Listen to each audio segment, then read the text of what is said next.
Assalamualaikum warahmatullahi wabarakatuh. Alhamdulillah rabbil alamin, hamdal hamidin, hamdal mustaghfirin, hamdan yuafi ni'amahu yukafi'u mazidah.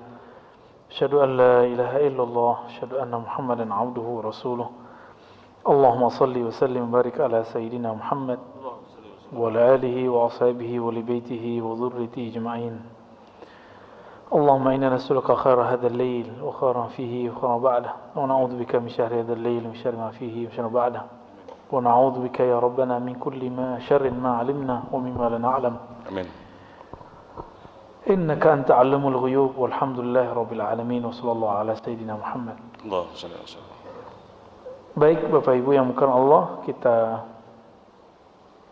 masuk ke hikam yang ke-15 ya. Alhamdulillah saya dapat kitab baru nih Pak, dikasih sama Habib dari Condet ya, Al-Habib bukan, Husain Al-Idrus ya. Punya toko kitab, saya dibagi kitabnya. Semoga beliau diberkahi oleh Allah SWT. Dua dus kita dikasih kitab.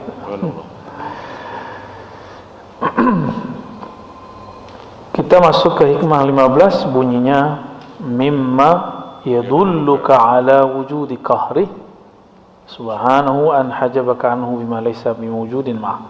Sebelumnya mari kita baca surah Al-Fatihah. Semoga Allah berkahi kita yang hadir, dikirimkan salawatnya kepada Nabi Muhammad SAW dan keberkahan kepada pengarang kitab ini.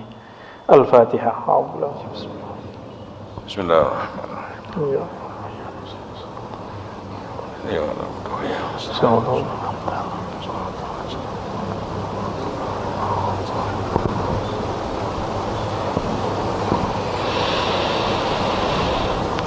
Mimma yadulluka ala wujudi qahri, yang menunjukkan hebatnya Allah. Apa itu? Ia membuat atau dia menghalangimu, atau dia menciptakan tabir antara engkau dan dia, bima laysa bimawjudin ma'a, sedangkan hijab itu sendiri tidak ada pada dia. Hijab itu ada pada kamu, gitu maksudnya. Allah itu tidak pernah terhalang. Yang terhalang siapa? Hamba. Allah itu tidak pernah jauh. Yang merasa jauh hamba. Allah tidak pernah jauh. Yang merasa jauh hamba. Ini ingat ya. Dekatnya Allah Subhanahu wa taala kepada kita lebih dekat dari yang kita bayangkan. Maka disebutkan lebih dekat dari urat nadi. Itu ungkapan yang menunjukkan bahwa dia aqrab ilaina mimma alimna. Dia lebih dekat kepada kita daripada yang kita tahu. Maka saya sering mencontohkan, mulai dari uban, mulai dari kita punya jerawat, punya kulit, itu alisnya udah beruban Pak. Nggak ngerasa kan? Nggak buat juga kan? Enggak. Siapa yang buat? Dekat sekali. Nggak ada bagian di tubuh ini kecuali semua diatur oleh Allah Subhanahu wa ta'ala. Maka apapun kejadian kita sebenarnya memang sudah diatur ya. Kita tunggu saja time yang baik darinya.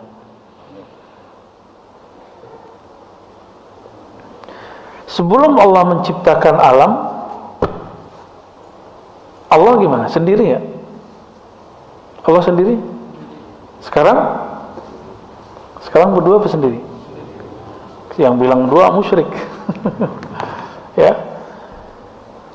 Bahkan alam ini, kita ini pancaran objek dari kunnya.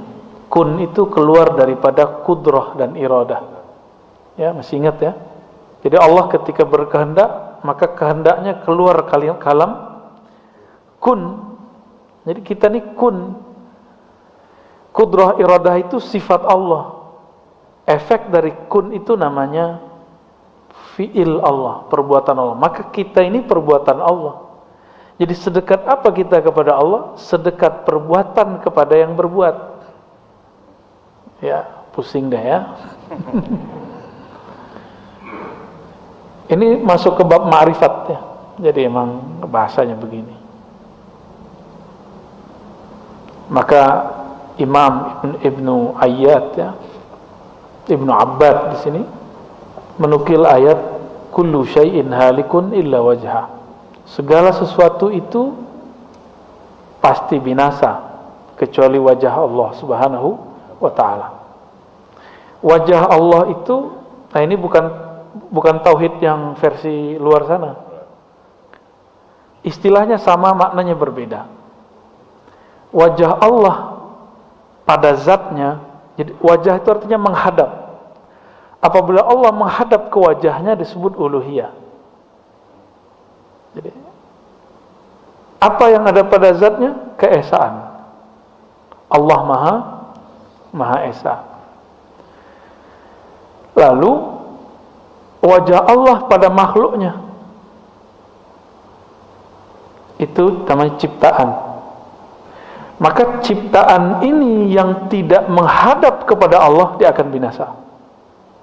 Walaupun sekarang dia misalnya jadi orang hebat, tapi jika dia tidak berhadap kepada Allah, dia akan hancur. Kullu syai'in halikun illa wajha. Segala sesuatu akan binasa kecuali wajahnya. Boleh diartikan yang menghadap kepadanya. Kita sholat, tapi kalbu kita nggak connect kepada Allah, itu sholat habis nanti. Gitu maksudnya ya. Ketika kita sedekah lalu tidak menganggap sedekah ini hartamu ya Allah, rezeki darimu, maka aku kembalikan kepada hambamu, itu langsung dia kekal. Sederhana ya? Sederhana penjabarannya. Apalagi zikir. Bapak zikir pengen sakti atau ingin mendekat kepada yang maha sakti? Kalau ingin mendekat langsung dia kekal. Berarti zikirnya dihadapkan kepada wajahnya, wajah rububiyahnya. Jadi rububiyah itu adalah menghadapnya makhluk kepada sang khalik. Itu disebut wajah rububiyah. Ya, maka makhluk yang menghadapkan hatinya kepada Allah, menghadapkan ruhnya kepada Allah, Allah akan kekalkan dia dengan nikmat surga, khalidina fiha. Ya, di dalam Sahih Bukhari itu, Sahih Muslim juga ada sebuah riwayat Nabi pernah bersyair dengan syair-syairnya orang-orang dahulu. Jadi Nabi ini suka bersyair. Jadi kalau orang sekarang berdendang lah. Kata beliau, asdaqu baitin qalatish syu'ara. Bait-bait syair yang bagus, yang terbaik, yang dikalamkan syu'ara, itu kalam Labid. Apa kata Labid? Ala kullu syai' ma khalallahu batil. Ketahuilah segala sesuatu selain Allah itu batil. Ketahuilah segala sesuatu selain Allah itu batil. Maka niat kita benar apa enggak? Kalau emang karena Allah, dikekalkan oleh Allah Subhanahu wa ta'ala. Ala kullu syai'in ma khalallahu batil. Ketahuilah segala sesuatu selain Allah batil. Ini diartikan oleh Imam Ibn Arabi dengan wahdatul wujud. Dan banyak ulama salah faham di situ. Karena tidak semua ulama itu mengalami pengalaman ruhani. Seperti Ibnu Taimiyah, dia mengatakan Ibn Arabi itu sesat karena mengatakan bahwa Allah bersatu dengan alam. Ya, itu keliru. Ibn Arabi nggak ngomong gitu. Ibn Arabi ngomong wujud yang hakiki cuma wujud Allah. Wujud hakiki itu wujud yang mana dia ada dengan dirinya sendiri. Kita lahir aja dilahirin, ya enggak? Allah enggak, lam yalid walam yulad. Ala kullu syai'in ma khalallahu batil. Ya. Segala sesuatu selain Allah batil, maka di mana saja, apa saja yang di dalamnya tidak ada nama Allah, dia batil. Kita ngaji begini niatnya karena Allah, langsung sia-sia. Batil artinya sia-sia, doi, ya, langsung sia-sia. Jadi semoga Allah luruskan niat kita semua. Amin. Termasuk niat saya juga ya. Bapak bangun masjid, kalau karena Allah, di saat bangun Allah bangun di surga, gitu. Ngurus masjid sama, saat ngurus masjid tulus, maka Allah uruskan urusan kita di sana. Insya Allah. Maka jangan baper ngurus masjid ya.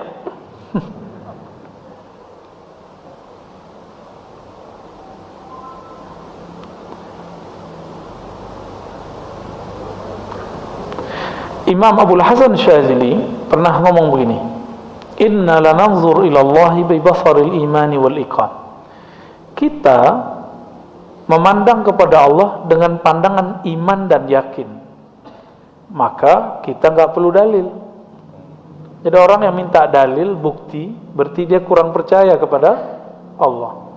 Nastadillu bihi alal khalq, hal fil wujudi syai'un siwal wahidil haqq, fala narahu in kana walubda fanarahum kal haba' fil hawa in fattashtahum lam tajidhum syai'a.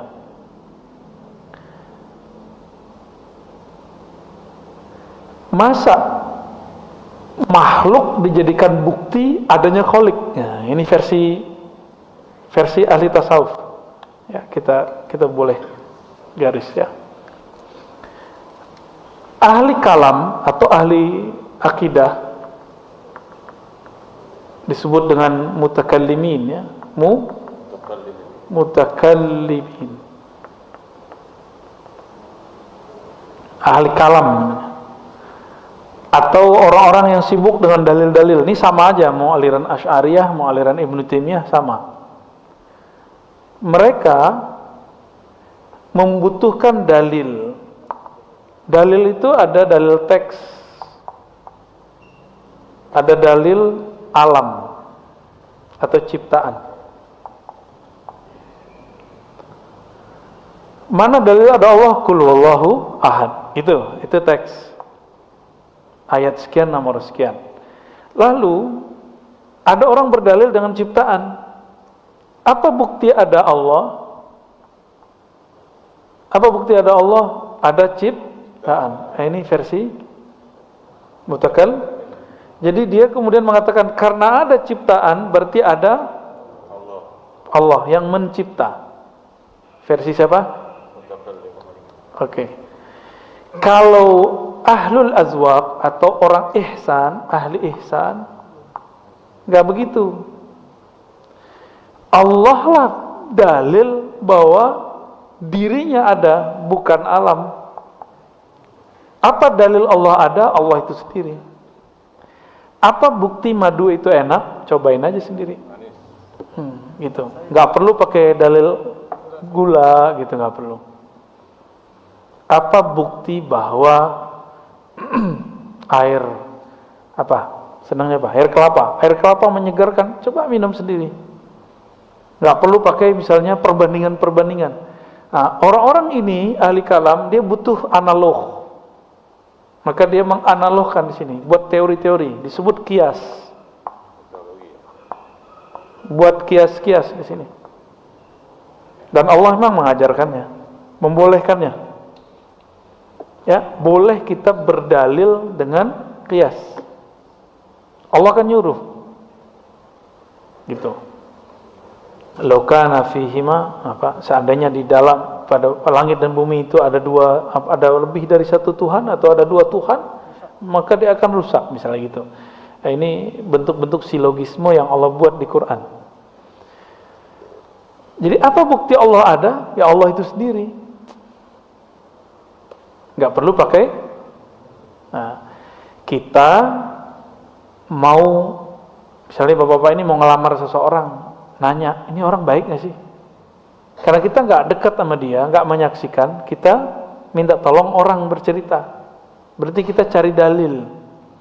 Kalau udah ketemu orangnya gimana? Nggak perlu nanya orang lagi. Ya, benar gak? Ya.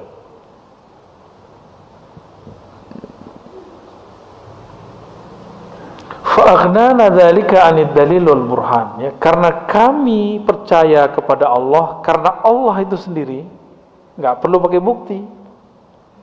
Gitu maksudnya. Bagi beliau alam semesta ini bukan bukti Allah ada.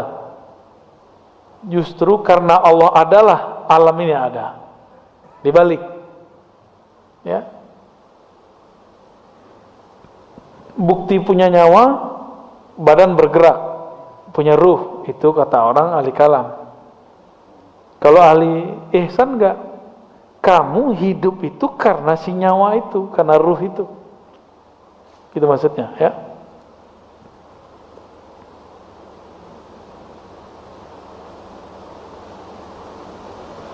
Wa qala aidan radhiyallahu ta'ala anhu قوي عليه الشهود مرة فسألته ويستر ذلك عني فقيل لو سألته ما سأله موسى كليمه وعيساره ومحمد صفيه صلى الله عليه وسلم لم يفعل لكن سأله أن يقويك فسألته فقواني. Ya. Imam Athaillah ini pernah mengalami ihsan. Apa arti ihsan? Merasa memandang Allah. Lalu dia berdoa, ya Allah, aku tidak kuat, maka tutuplah, hijablah aku dari melihat ini. Maka ada yang berkata, seandainya kamu meminta sebagaimana memintanya Musa, Isa, Nabi Muhammad SAW, maka tidak akan terjadi. Tapi mintalah supaya Allah menguatkanmu. Ya. Nah, dalam masalah kita hari ini, mungkin enggak takdir itu kita sanggup menanggungnya. Takdir itu kan fiilnya Allah. Jawabannya, minta saja supaya kamu sanggup gitu. Ya.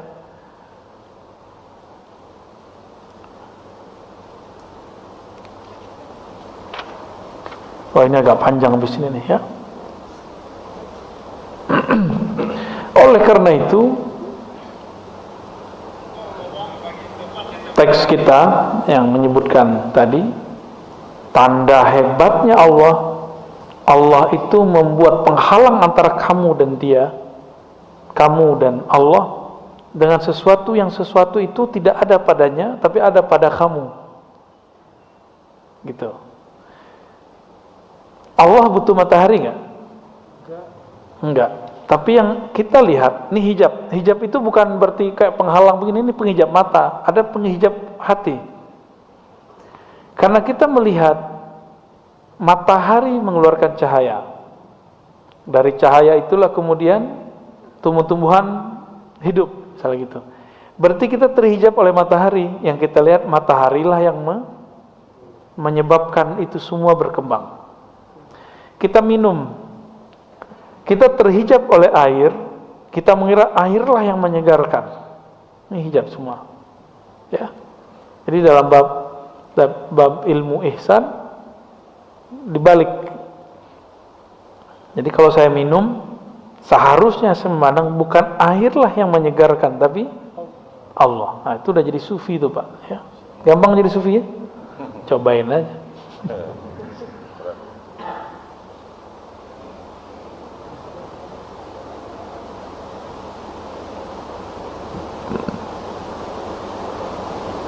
Nah, maka ada ungkapan Ibn Arabi, man syahidal khalqa la fi'la lahum faqad faz. Siapa yang menyaksikan makhluk tapi tidak menyaksikan perbuatan makhluk, tapi yang dia saksikan perbuatan Allah, faqad faz. Orang ini beruntung.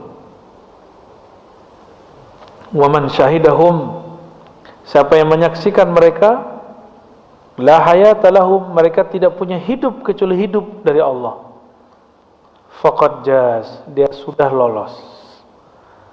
Lolos kemana? Lolos fana dalam sifat Allah. Sedangkan yang pertama fana dalam fiil Allah. Wa man syahidahum 'ainal 'adami faqad wasal. Siapa yang menyaksikan bahwa alam ini sebenarnya hanya bayang-bayang semata, atau hanya pancaran Allah saja, Tidak ada hakikatnya kecuali Allah lah yang memberikannya hakikat. Faqat wasal. Dia telah wusul kepada Allah Subhanahu wa taala. Maka wusul itu bukan Bapak ini tiba-tiba terbang ke alam mana, bukan. Wusul itu kesadaran kepada Allah. Maka wusul bertingkat. Ada wusul kepada nama Allah. Ada wusul kepada perbuatan Allah. Ada wusul kepada sifat-sifat Allah. Ada wusul kepada zat Allah. Nah, wusul kepada zat Allah itu cuma Nabi Muhammad SAW. Dan nanti kalau kita beruntung ketemu Al-Imam Al-Mahdi ya. Semoga Pak ya. Mau ngapain lagi ngaji begini kalau nggak bukan itu ya.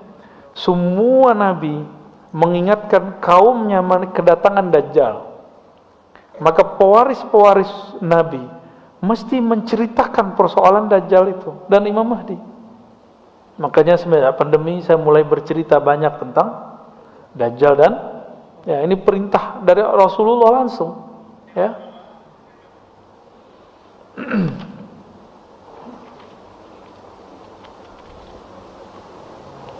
Wah, habis ini panjang Pak. Tapi intinya sama ya. Intinya sama. Sampai 24. Itu kita skip aja ya. Isinya sama. Jadi jangan bayangkan Allah itu terhijab. Yang terhijab siapa? Kita. Karena cara pandang kita. Bapak kalau masih menganggap air yang menyegarkan masih terhijab. Bukan berarti kita nggak perlu minum air. Justru saat meminum air itulah pakaikan adab. Ya Allah, dengan namamu aku mau minta kesegaran. Gitu. Bukan berarti kita nggak akan minum obat. Justru kita berdoa, ya Allah, ini obat kata dokter, Rasul mau memerintahkan aku untuk berobat, maka aku berobat. Tapi aku tahu kesembuhan darimu ya Allah. Kayak gitu. Jadi bermanja-manjalah dengan Allah Subhanahu wa ta'ala.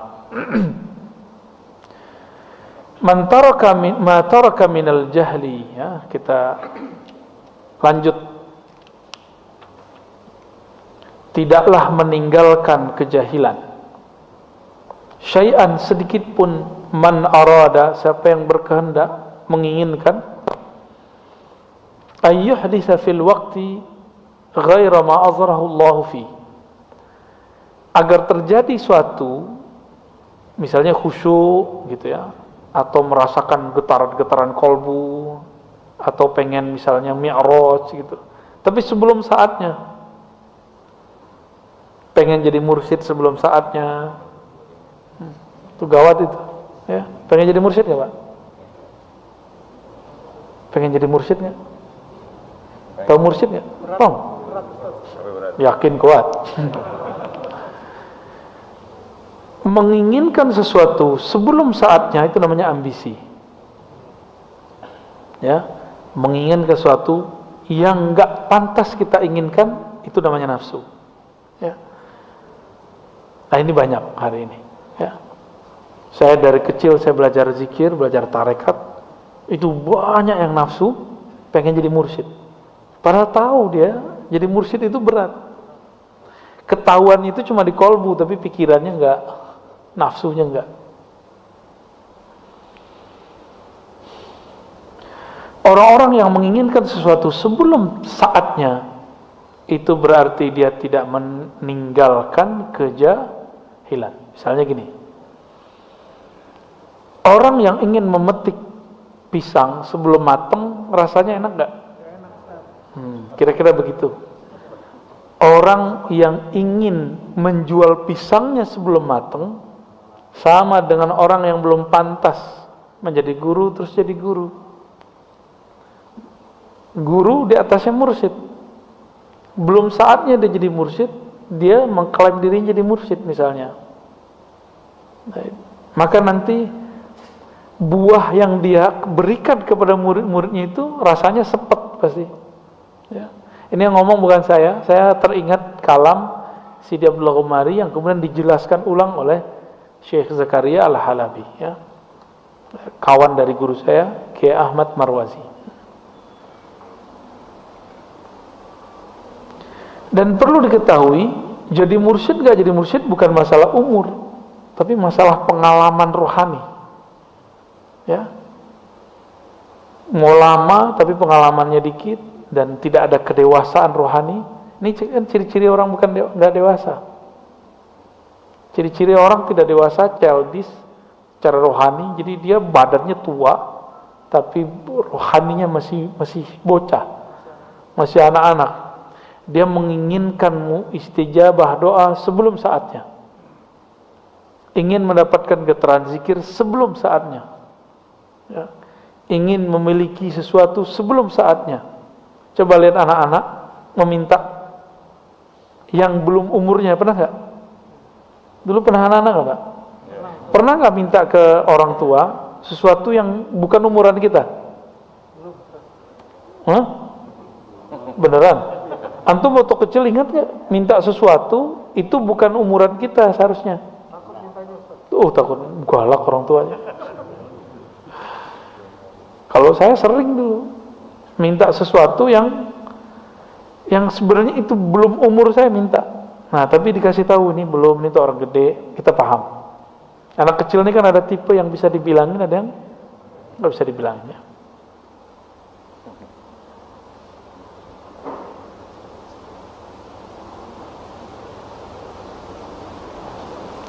Nah, ini banyak kali ini orang-orang nggak sabar, nggak sabar dengan kondisinya.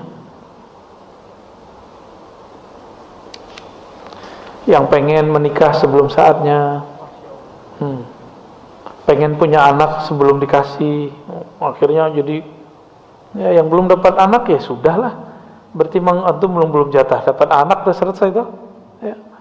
Sederhana sekali. Hikmah yang ke-18, berapa di situ? 25. Di kitab saya 18 ya. Yang panjang tadi digabung. Ihalatukal a'mala ala wujudil faragh min ru'unatin nafs. Ya, 26 di situ ya. Ciri-ciri orang, kalau bahasa Jawanya apa? Goblok. Kalau bahasa sini apa? Bodoh. Jahil. Ya, PA. Wah, itu bahasa ente tuh. Cum. Ihalatukal a'mal ala wujudil faragh min ru'unatin nafs. Engkau menunda-nunda satu amal padahal ada waktu yang luang. Itu ciri-ciri ru'unat an-nafs. Kekacauan, kebodohan, kalau bahasa kasar itu kegoblokan. Ya, an-nafs, jiwa. Tanda, kalau bahasa saya, ini tanda jiwamu labil gitu. Waktu kosong malah dia biarkan. Nanti ketika sibuk berandai-andai. Coba kalau luang, dikasihlah luang WFH. Bener? Tapi sama aja.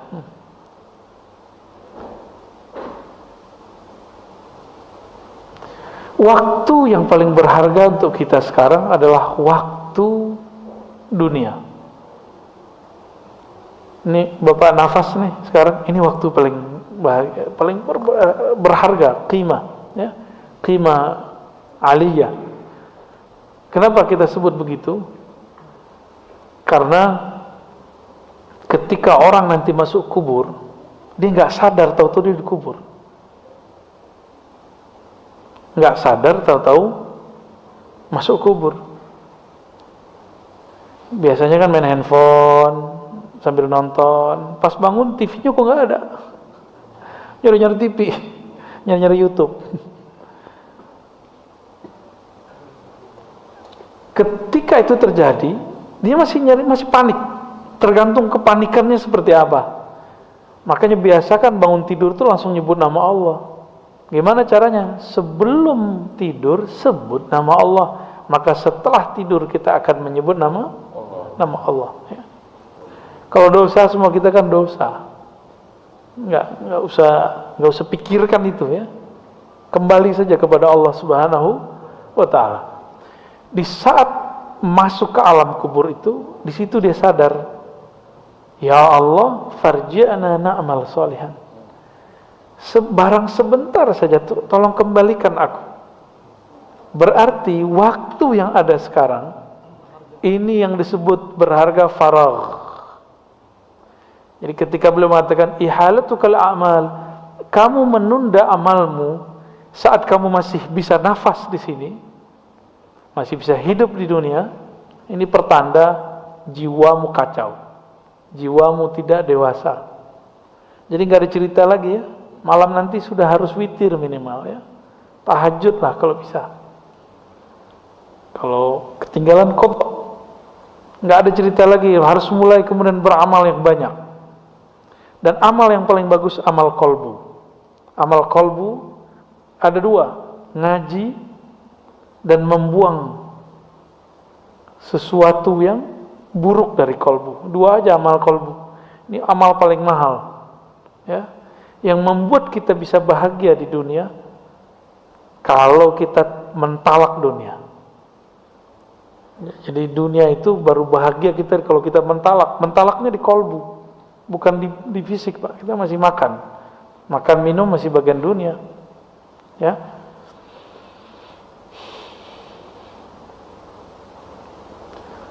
Maka orang-orang yang melalaikan masa-masa di dunia ini, itulah orang yang paling kacau jiwanya, ya, paling labil jiwanya.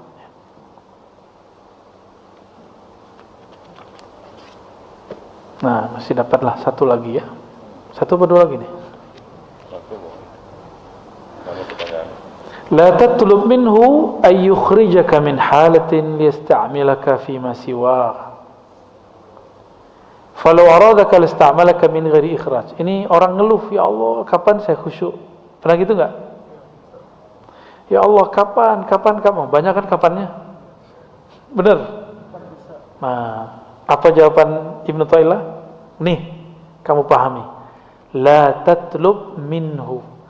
Jangan kamu minta darinya kapan dia akan memindahkanmu dari satu hal ke hal yang lain. Karena jika dia mau, belum kamu mau, kau sudah pindah. Gitu. Itu maksudnya.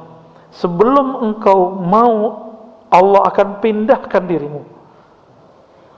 Falau aradaka lasta'malaka min ikhraj, tanpa perlu kemudian terjadi ujian-ujian berat. Ya.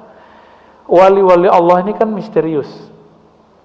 Ada orang jadi wali karena dia cuma mengasih makanan anjing. Ada yang jadi wali karena dia cuma minggirin batu atau duri dari jalan. Ternyata wali itu sederhana. Orang yang mengambil sifat-sifat Allah lalu dia kemudian tancapkan dalam dirinya. Allah itu punya sifat rahmah, penyayang, benar. Maka dia menyayangi makhluk. Ini jalur pintas jadi wali Allah. Mau jadi wali Allah?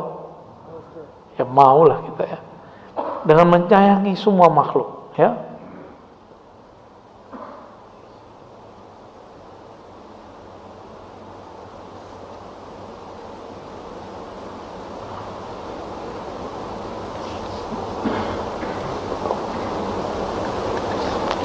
Jadi kalau ada orang pengen zuhud terus dia berhenti kerja, itu bukan zuhud. Ya. Buktinya apa? Antum ketika tidak bekerja kepikiran duit mulu. Itu tanda-tanda zuhudnya nggak benar. Ciri-ciri orang zuhudnya benar, dia udah nggak mikirin duit. Duit datang cari dia. Dia nggak nyari duit, duit nyari dia. Akhirnya tidak ada kemudian gangguan dalam dirinya masalah rezeki. Itu baru zuhud. Ya, gimana? Itu gak berat kalau pakai hati, tapi kalau pakai ini berat. Jadi kajian hikam itu jadi berat kalau antum pikir-pikirkan. Tapi kalau antum pakai rasa, saya rasain dulu, itu nanti ketemu. Ya. Saya dulu berpikir, kapan saya bisa baca kitab ya? Memikirkan itu bikin stres. Akhirnya Allah takdirkan kita ketemu guru-guru hebat, lalu saya mampu baca kitab berkah mereka tanpa saya kepikiran ini. Jadi nggak mikirin waktu. Nah, kalau orang-orang yang coba kalau saya bisa baca kitab kayak kamu, nah ini namanya ngandai-ngandai. Berandai-andai itu bagian daripada was-was syaitan. Ini hati-hati nih, ya. Dapat banyak Pak, kita dikit-dikit aja. Ma aradat himmatu salik an taqifa indama kushifa laha illa wa nadathu hawatiful haqiqah allati tatlub amamak. Tidaklah berkehendak keinginannya salik, himmahnya salik untuk berdiam, tawakuf namanya. Udah jadi bahasa orang Betawi ya, tawakuf pengajian. Tawakupan. Tuh. Ente habis tawakupan ya. Tidaklah seorang salik berkehendak untuk diam tawakuf ketika mengalami suatu kasyaf. Dia puas dengan pengalaman ruhaninya itu, melainkan nanti akan ada sir berkata, yang kamu cari masih jauh di depan, bukan itu yang kau cari gitu. Jadi kalau orang mengalami khusyuk, bisa nangis, belum Pak, masih ada lagi di atasnya. Bapak ngerasa sholat nih kayak di hadapan Allah, belum, masih ada lagi makom di atasnya. Apalagi apa yang antum paling ingat-ingat ketika sholat, paling enak, bahagia, masih ada lagi di atasnya, ya, gitu maksudnya. Jadi yang kamu cari itu bukan bahagia, tapi sumber bahagia. Yang diperlukan Allah itu dari kamu, bukan Allah nggak memerlukan apa-apa juga ya. Yang Allah kemudian mau ambil dari kamu itu bukan khusyuknya, tapi usaha untuk memperoleh khusyuknya, itu yang Allah ambil ntar. Ya, emang khusyuk gampang ya? Gampang apa? Nggak susah. Gampang nggak susah sama Pak. Apa maknanya di sini? Dunia kerohanian ini akan selalu ada guidance dari Allah. Ini gurunya kan nggak ngomong nih, tapi di hatinya dia bicara. Hatinya yang bicara. Ini yang disebutkan dalam hadis istafti qalbak. Mintalah fatwa ke dalam kalbumu. Ini beliau mengajarkan itu. Ya. Dalam kitab Khatmul Aulia disebut dengan muhadatsah khidriyah. Dialog khidriyah, itu maknanya, ya.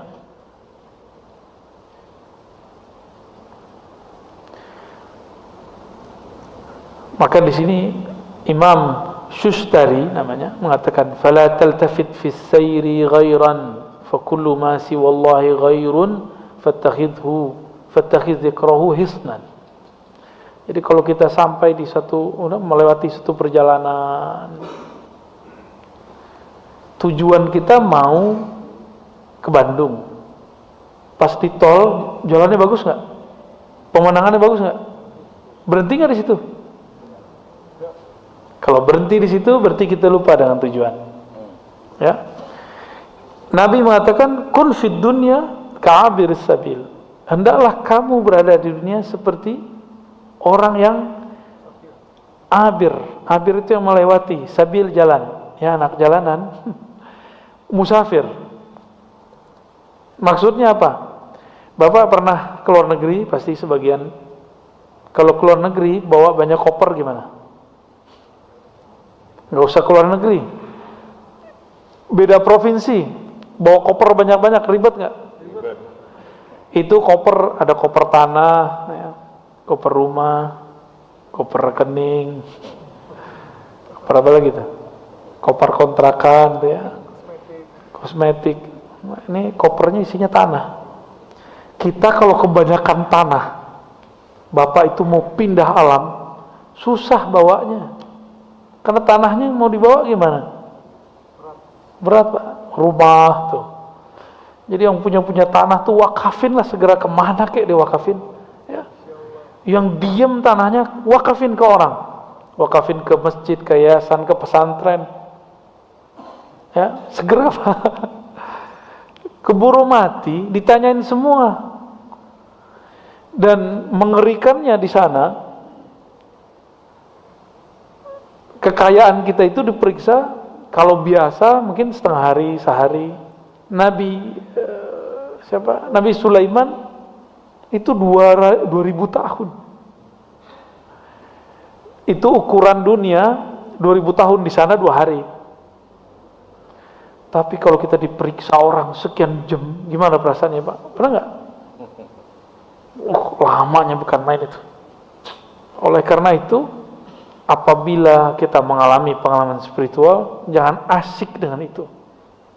Pengalaman spiritual ini anggap saja hiburan, busyra. Ya. Maka saya nggak sibuk-sibuk amat dengan pengalaman mimpi segala macam, tapi beberapa yang perlu diceritakan kita ceritakan, ya. ولا تبرجت ظواهر المكونات إلا نادته حقائقها إنما نحن فتنة فلا تكفر. Ketika seseorang tersilaukan oleh suatu kejadian, suatu pengalaman, ini biasanya orang kalau belajar zikir ada rasa merinding-merindingnya, nangis-nangisnya, apalagi hangat-hangatnya. Rasa-rasa itu semua bukan itu yang kita cari, karena itu masih makhluk. Kalau masih ada rasanya, kalau masih ada hangatnya, zinginnya, semua itu makhluk. Ya, jadi Allah bukan panas, dingin. Allah bukan ketika kita zikir itu nangis, itu bukan Allah, itu kita. Baik. Nanti kan kalau kita bilang, kalau kita zikir, Allah itu bisa nyandain sebenarnya. Apa kata Allah? Ya kamu, aku kan gak pernah kemana-mana, ngapain dia panggil-panggil? Ya, zikir, ya Allah, Allah, Allah, Allah. Allah ngomong, aku bersamamu dimanapun engkau berada. Maka sebenarnya zikir-zikir kita itu tidak pernah membuat kita jadi wali, Pak. Zikir itu haknya badan, haknya kolbu. Yang membuat seseorang jadi wali jika di dalam dirinya ada rahmat Allah. Mau jadi wali kan? Biar gampang jadi wali. Minimal jadi wali murid ya. Wali murid jadi wali kan dia sayang sama murid, benar nggak? Maka wali Allah karena dia sayang kepada makhluk Allah Subhanahu wa taala. Nah, setiap kali terjadi pengalaman-pengalaman yang menghalangi kita kepada Allah, maka berkatalah hakikat-hakikat ini. Kami ini hanya ujian, janganlah engkau kufur. Innama nahnu fitnatun. Kami ini hanya ujian, fala takfur, jangan kufur. Ya, ini hati-hati di situ.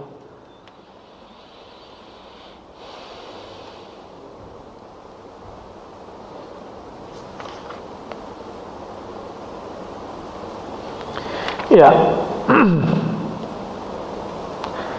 Orang ketika dia belajar ilmu kerohanian, di kolbunya belum dibersihkan, Pak. Misalnya perasaan pinter. Nah, hati-hati ya. Perasaan merasa suci. Terus antum belajar zikir, ini belum dibenerin. Nanti zikirnya nambah, merasa sok sucinya nambah. Bahaya nggak tuh? Kita belum sembuh dari penyakit sombong. Tambah ilmu, tambah sombong nggak? Tambah sombong. Ya, ini hati-hati di sini.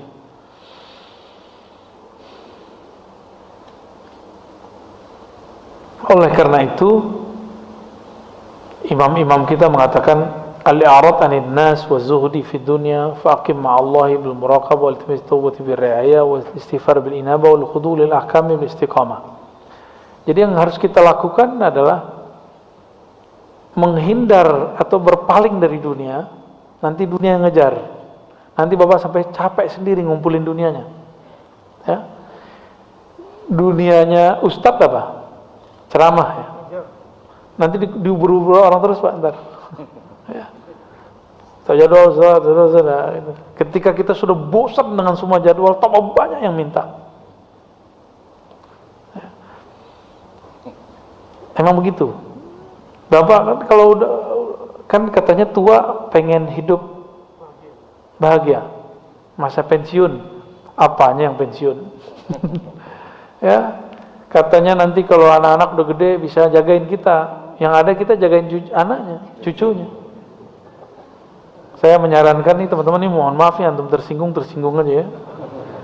Kalau sayang sama orang tua, jangan susahkan orang tua dengan cucu-cucunya. Sesekali boleh, seneng. Jadi sama orang tua itu ya, buatlah mereka, kasih fasilitas senikmat-nikmatnya, biar orang tua itu nyaman. Ridho orang tua kita jadi wali, Pak. Gampang tuh? Tuh, ridho walidain. Ridhonya orang tua itu ridho Allah. Kalau Allah ridho, wali nggak? Ridho Allah fi ridho walidain, kan gitu ungkapannya. Uwais Al-Qarni jadi wali kenapa? Karena dia banyak wirid? Karena dia berkali-kali umroh? Enggak. Kenapa ini nggak diekspos? Kenapa sebelum pandemi? Kayaknya kalau mau jadi orang bener umroh dulu berkali-kali ya. Yang kaya orang travel ya. Maaf ya orang travel ya. Ini nggak diekspos bahwa Uwais Al-Qarni jadi wali bukan karena dia pergi haji umroh, justru karena dia nggak jadi pergi umroh dan haji. Kenapa dia menjadi wali? Karena dia merawat ibunya, ya, memuliakan ibunya. Mahar masuk jadi wali itu. Gampang-gampang susah ya? Ya enak nih ngomongin doang. Ntar kalau sudah ketemu orang tuanya bingung. Wah masih ada. Cukup Ustaz? Cukup lah ya, udah dapat banyak ini. Ada pertanyaan, titipan pertanyaan Ustaz. Ya. Assalamualaikum warahmatullahi wabarakatuh. Ada pertanyaan Ustaz, meluruskan stigma negatif kepada tasawuf. Ada bilang ini sesat ataupun bid'ah. Mohon penjelasan Buya tentang beda tasawuf, akhlak dan tazkiyatun nafs. Yang kedua, apakah tasawuf harus berthariqah? Yang ketiga, thariqah itu apa? Dan thariqah dalam istilah itu ada suluk, ada baiat, ada talqim. Mohon dijelaskan Ustaz. Terima kasih. Ya. Itu borong itu Pak. 12 SKS itu. Ya. Enggak ada lagi. Udah biarin. Enggak usah pakai. Nah, perhatiin kalau gitu ya.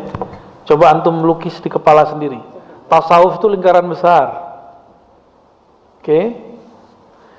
Tasawuf itu intinya ihsan. Fikih itu intinya Islam. Akidah itu intinya iman. Oke.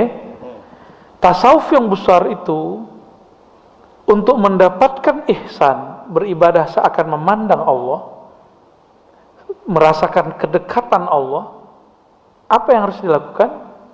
Maka ada namanya proses tazkiyah. Ya. Proses apa namanya? Tazkiyah. Proses tazkiyah ini ada kurikulumnya. Kurikulumnya disebut metode. Metode itu bahasa Arabnya thariqah. Ya, jalan, metode. Maka di situ kalau bertanya apa beda tasawuf dan akhlak? Kalau sudah dibenerin tazkiyahnya ini, jiwanya, maka akhlaknya akan menjadi bagus. Jadi akhlak itu buah dari tazkiyatun nafs yang ada dalam tasawuf. Lucunya ada orang mengharamkan tasawuf tapi membuat kajian kitab tazkiyatun nafs. Benar ya? Tazkiyatun nafs itu satu bab dalam tasawuf. Gitu ya. Tazkiyatun nafs satu chapter dalam bab tasawuf. Kitab tasawuf nih, ini kitab tasawuf. Satu babnya tentang tazkiyatun nafs. Karena ada namanya jiwa amarah bisu, jiwa mulhamah, ya. Jiwa ya lawamah, mulhamah, kemudian mutmainnah. Kalau dia dibersihkan tazkiyah, maka dia akan naik ke makom atasnya, naik ujungnya nanti mutmainnah. Kalau mutmainnah tinggal naik doang. Itulah disebut mi'raj. Jadi isra'-nya jiwa dari ammarah bisu kepada mutmainnah. Mi'rajnya jiwa dari mutmainnah ke radiyah, mardiyah ke kamilah, ya. Itu kalau dikaitkan dengan Isra' dan Mi'raj. Sudah bisa bedain? Tasawuf itu rumah besar, Tujuannya agar mendasarkan kedekatan kepada Allah, yaitu ihsan. Di dalamnya ada satu bab namanya tazkiyatun nafs. Tazkiyatun nafs itu mempunyai metodenya lahirlah dalam thariqah. Ya, maka wajibkah berthariqah? Ma la yutimmul wajib bihi illa bih fahuwa wajib. Ya. Apabila sesuatu nggak dicapai kecuali dengannya, maka dia jadi wajib. Gitu. Jadi misalnya nih, supaya saya seger, saya harus minum, maka minumnya jadi wajib. Supaya pintar harus sekolah, maka sekolah jadi wajib. Di zaman Nabi ada sekolah nggak? Ada nyantri nggak? Ada rumah tahfiz nggak? Ada. Tapi supaya orang hafal Quran, maka perlu dibuka madrasah, ma'had, rumah tahfiz. Gitu. Ini lucunya orang yang mengharam-haramkan tasawuf. Dia buat bid'ah sendiri. Dia buat metode ini, metode itu, daurah ini, daurah itu, rumah tahfiz ini dan itu. Itu kan metode menghafal cepat, metode hafal begini. Kenapa dalam menghafal boleh ada metode, tapi dalam tazkiyah nggak boleh beda metode? Nabi beda sahabat, beda cara loh. Ada sahabat pelit, nanya, wahai Rasulullah, amal terbaik apa? Nabi jawab, engkau ngasih makan anak yatim, engkau ngasih makan orang susah. Ada sahabat yang kismin. Tahu kismin nggak? Nanya, wahai Rasulullah, amal terafdol apa? Nabi bilang, iman di kolbu. Ada orang nanya, orangnya pemarah. Nabi bilang, la taqdab falakal jannah. Kamu sabar aja, masuk surga. Kayak gitu Pak modelnya. Jadi Nabi itu beda sahabat, beda metodologis. Tarekat yang stagnan akan hancur dimakan zaman. Maka di zaman kita mesti merevisi kurikulum thariqah. Namanya nggak usah direvisi. Kayak namanya ditambahkan aja kayak di Timur Tengah itu, Naqsyabandiyah, Khalidiyah, Qadiriyah itu nanti ada nama-nama tambahannya. Samaniyah, Qaribiyah, Samaniyah apa gitu. Jadi mereka suka nama nambahkan di belakang sebagai bentuk ada revisi dan tajdid. Di Indonesia kan terlalu mensuci-sucikan thariqah. Oh begini kata guru kita. Ya, kalau udah nggak relevan di zaman ini gimana dong? Gurunya sudah wafat masuk alam sono. Ya, maka thariqat pun mesti thariqat yang mu'tabarah. Yang pertama, yang kedua mesti mursyidnya arif kepada Allah Subhanahu wa taala. Mesti. Kalau enggak, bukannya malah tambah dekat, tambah jauh. Ya, mau mendekat kepada Allah malah tambah jauh. Gitu. Ya, wallahu a'lam bishawab. Tadi apa lagi? Dalam thariqah itu ada istilah suluk, baiat dan talqin. Bisa dijelaskan Ustaz? Waduh, bolong lagi. Suluk itu menempuh jalan. Jadi Bapak nih, kata guru, kamu amalkan ini. Bapak mulai ngamalin, itu suluk namanya. Suluk itu ada yang formal, berkhalwat, ada yang informal, ada yang temporal. Yang temporal ini yang biasa kita kerjakan. Misalnya Bapak Ibu ini diijazahkan guru untuk berzikir 1000. Nah itu temporal 1000 doang. Kalau khalwat, jadi suluk bentuknya khalwat, bisa 10 hari, bisa 30 hari, bisa 4. Terserah berapa perintah guru. Syekh Abdullah Faiz Dagestani, seorang mursyid Naqsyabandiyah, gurunya Syekh Haqqani. Kan terkenal ya, Syekh Nazim Haqqani. Itu beliau kalau lagi suluk Pak, antum nggak sanggup, anda nggak sanggup, mikirin dunia wudu, mikirin dunia wudu, lupa kepada Allah wudu, teringat dunia mandi tobat.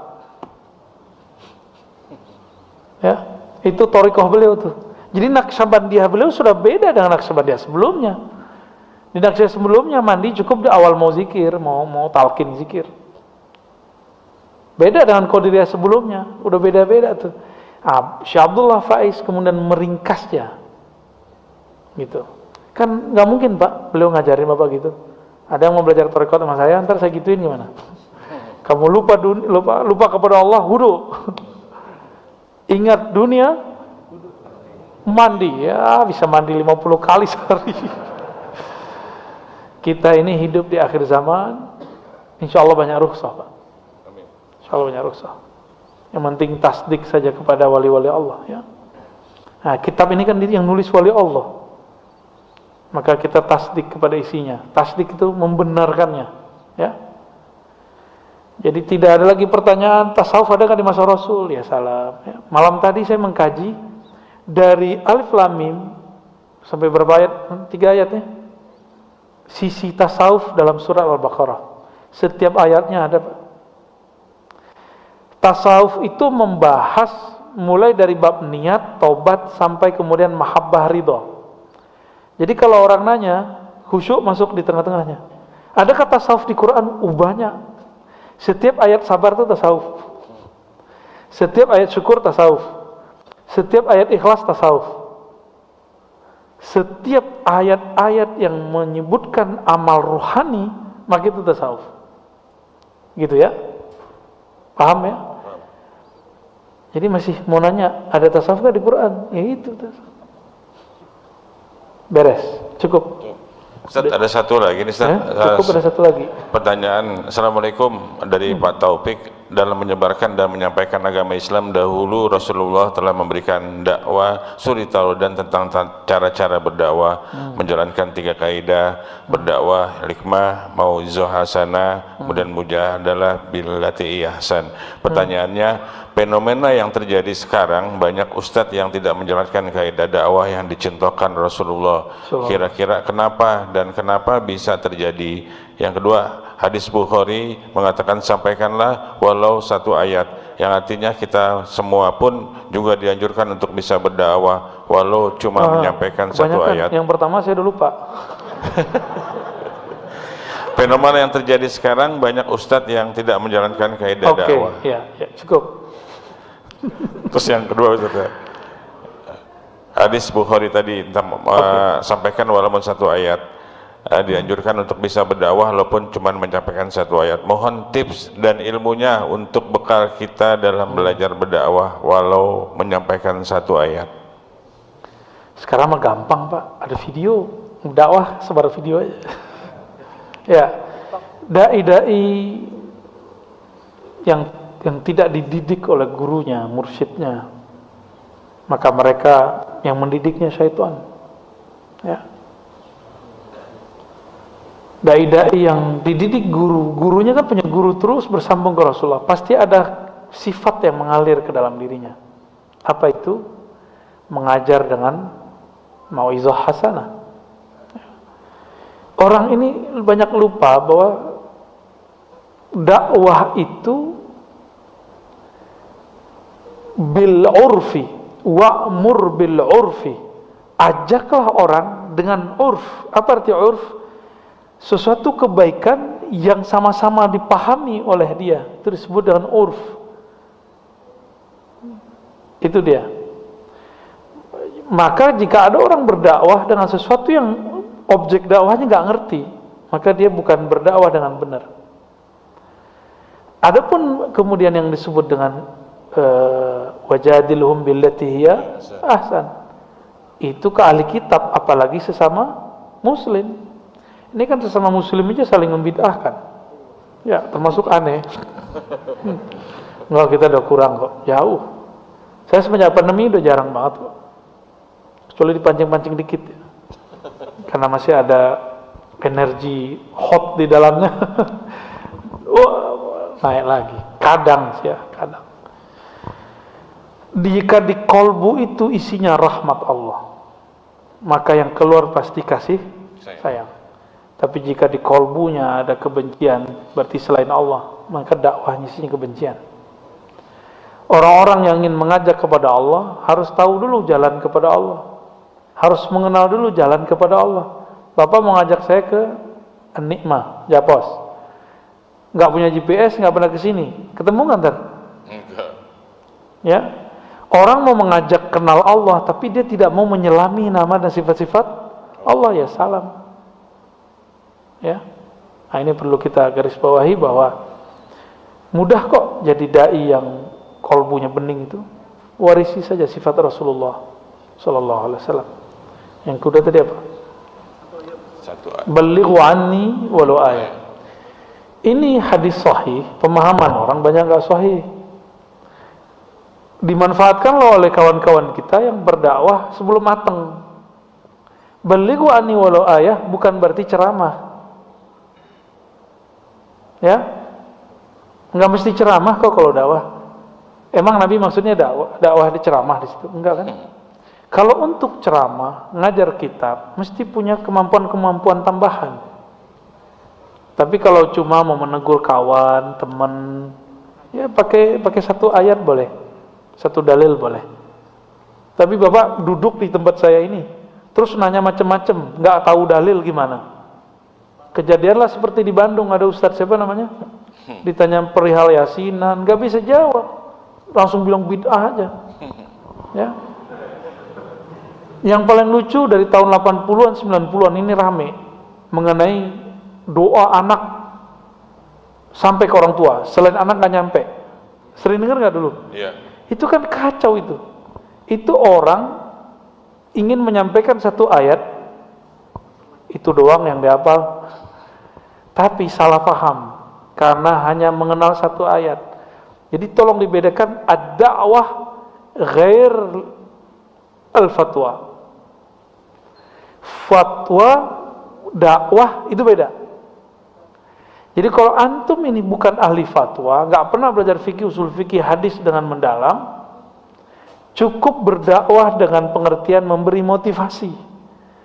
Jangan bermain di wilayah hukum.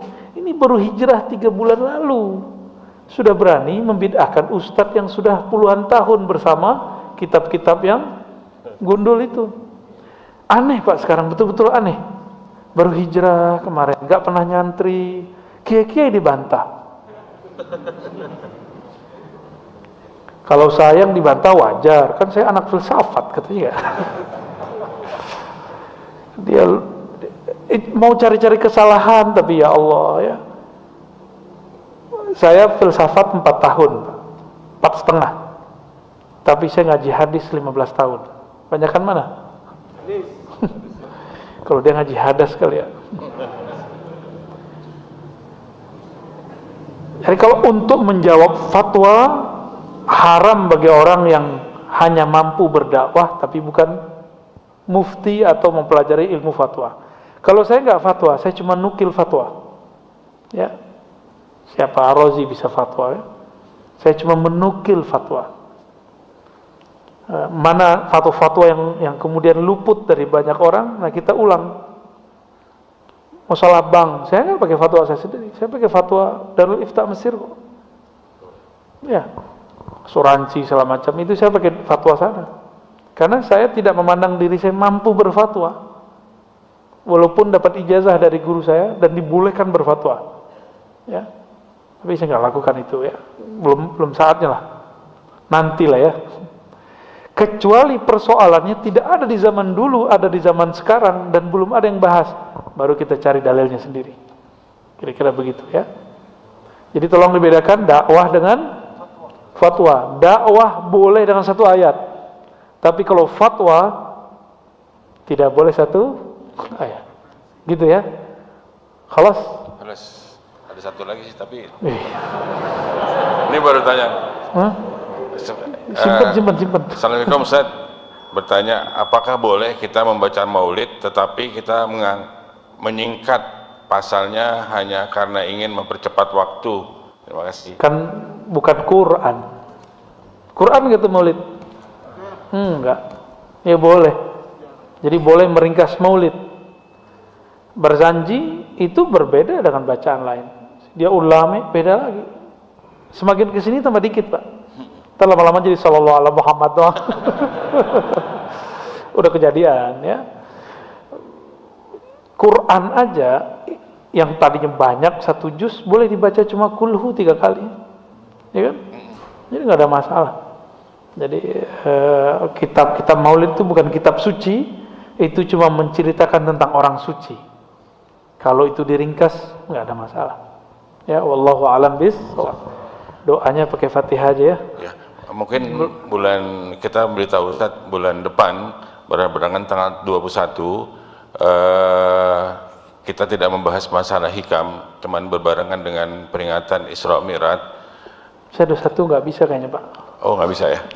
Karena teman Ustadz mau minta di solmetin nih si Ustadz Habib Gis. Beliau aja lah yang isi ya. Ya. Oh tanggal 21. 21 saya ada janji ke Jogja kayaknya. Jogja. 21, tanggal 20-nya kita ada. Ya nanti komunikasi sama Akh Rizky ya. Ribet. Baik teman-teman semua, mari kita sering mendoakan, berkirim Fatihah satu sama lain untuk semua yang hadir malam ini, siapapun yang mendengarkan dimanapun berada, kita kirimkan untuk semua umat Islam, semua orang-orang yang pernah kita berbuat baik kepadanya, atau orang-orang yang mungkin dulu pernah kita sakiti, kita kirimkan untuk mereka semua. Al-Fatihah.